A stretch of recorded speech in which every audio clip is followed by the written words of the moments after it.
IQ 500 alttan donduruculu Siemens buzdolabı.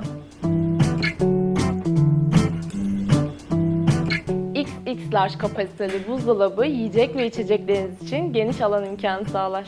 Hyper Fresh Plus kahvaltı bölmesi sayesinde yiyeceklerinizi daha uzun süre saklayabilirsiniz. Ayarlanabilir cam raf sistemiyle büyük ölçülü tencere, karpuz gibi gıdalarınız için daha rahat alan açabilirsiniz. Buzdolabı 631 litre toplam hacme sahiptir.